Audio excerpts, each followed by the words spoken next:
We've had this conversation before about how when I give you guys stuff to do, like assignments and those kinds of things, one of the things that I'm grading is how well I actually did the lesson, when you think about it.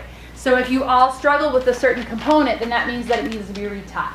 And a lot of you struggled with uncertainty on your problems on your precision and accuracy worksheet. So I'm going to ask that you turn to that precision and accuracy worksheet. Also, that worksheet has to be what? Written in your notebook, right?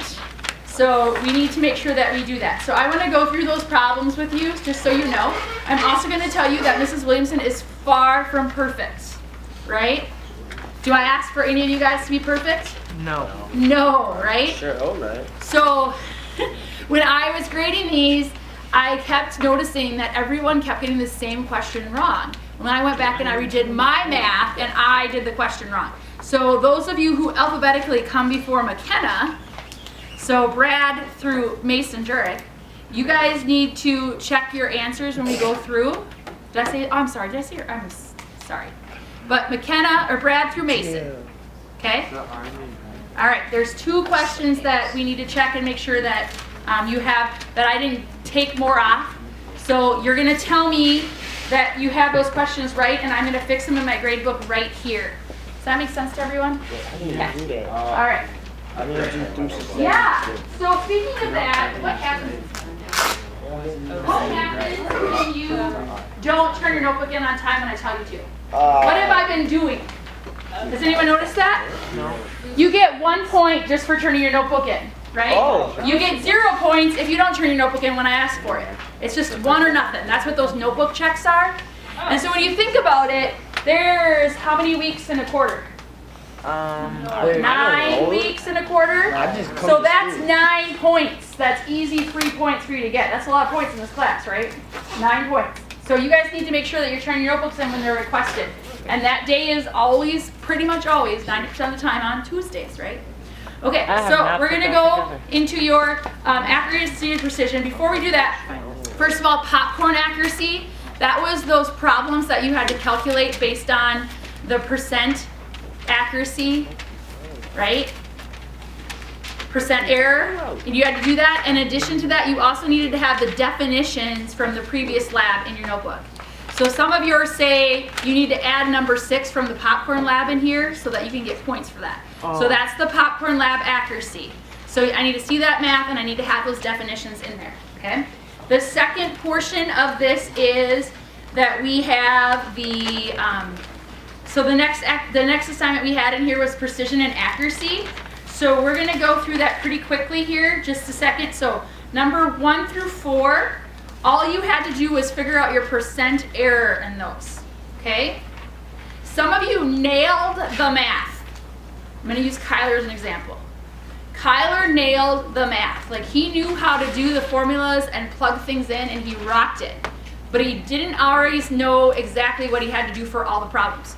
So Kyler's grade might be lower than he wants it to be, and it's not because he has the wrong answers, it's because he doesn't have enough answers. Does that make sense to everyone? So that's why we're going through this. Number 5 is the one that got a lot of you. So number 5, letter A. You needed to have 3% errors, 1 for each one of those, and uncertainty. So we're going to go through and we're going to do the uncertainty for 5A because of the fact that a lot of you did not understand what that meant. So when you do when you're calculating uncertainty, what is the first step of calculating uncertainty, Teresa? Finding the differences. What's the first step? The actual number. You gotta find that. What's the first step of uncertainty? Back in your notes and look. Find the average of Find the average of what? the data. Of the data. So in this case, our first step is to find the average, which is 78.1 plus 43.9 plus 2.0, which equaled, I don't have that part in my math, I just got the average in there. This is where a lot of you screwed up on uncertainty because you didn't do the average first. So 78.1 plus 43.9 plus 2 is 124. And then you divide that by 3. 3, and you get 41.33. Okay, so far so good? So the next step then is to do what?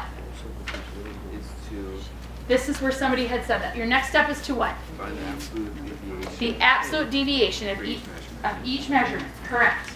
So you take 78.1 minus 41.33, absolute deviation, which is 36.77. And then you take 43.9 minus 41.33, absolute deviation is 2.57. Then you take 41.33 minus 2, absolute deviation is 39.33. Then, what is our next step after that?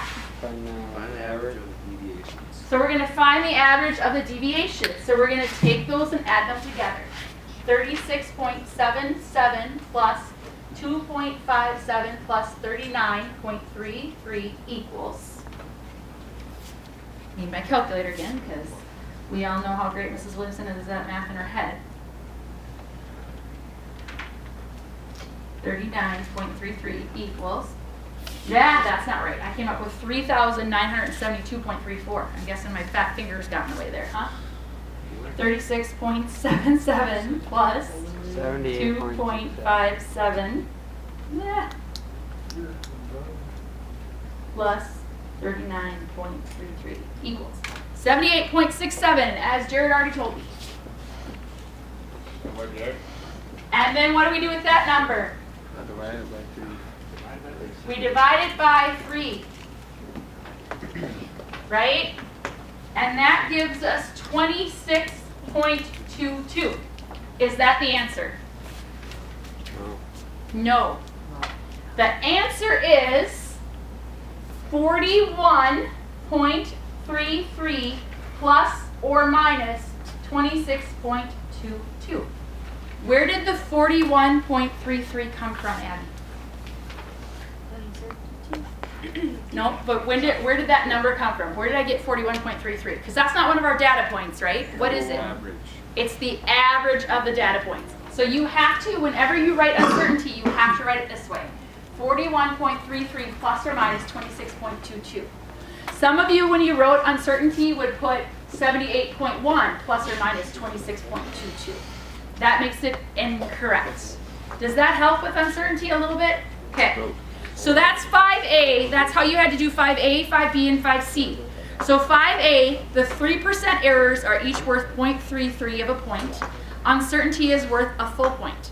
Okay, that's how that was graded. So A, B, and C, you have to have 3% errors and 1 uncertainty for each one of them. Yes? What is it when you put an R by the problem? I'm going to talk about that in just a second. That is very much a Jared Carlson problem. Okay?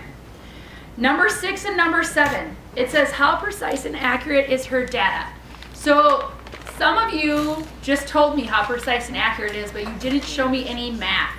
You have to show me the math. That's what I'm looking for. I'm looking for the percent error and the uncertainty of that. So you guys are doing the same thing, it's just having a word problem.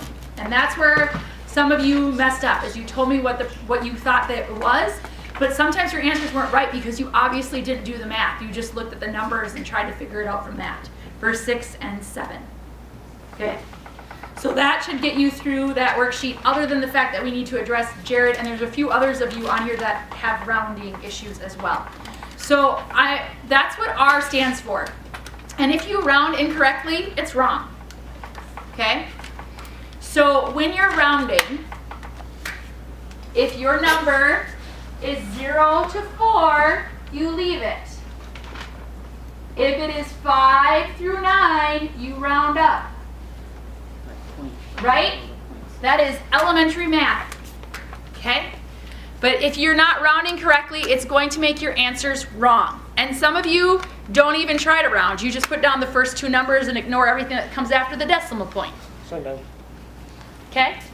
So you need to watch that and see what the number is that comes next in order to be able to facilitate that. questions do you have on that worksheet? Okay. Then the next thing that we have on here is the peanut brittle lab. So for the peanut brittle lab, once you are done, you're supposed to get that sheet of paper to read and do the analysis questions. Which, if you still need that sheet of paper to read and the analysis questions, they are in this basket up here if you need them, okay? Not right this second though, all right? Because we're going to move on to the next lesson here. And then we did page 86 through 90 and number 4. Let me tell you how PO'd I was when I was grading these, the number of you that did not have this done. Because you guys all sat around here and talked that day and you're like, oh, it's easy, I got it all done. When 50% of the class doesn't have it done, that makes me angry. And not a hungry angry, just a real angry. All right, so today we are going to work with our conversion factors, right? So we're going to shift gears. So go in your notebook to the page where we were talking about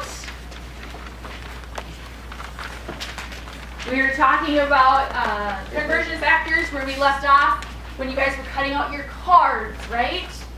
Yeah. Okay. So we're going to take just a moment and you're going to get up and you're going to go get your cards out of the red basket, which is located on the lab station table in the back of the room. Okay? Agriculture. Whee!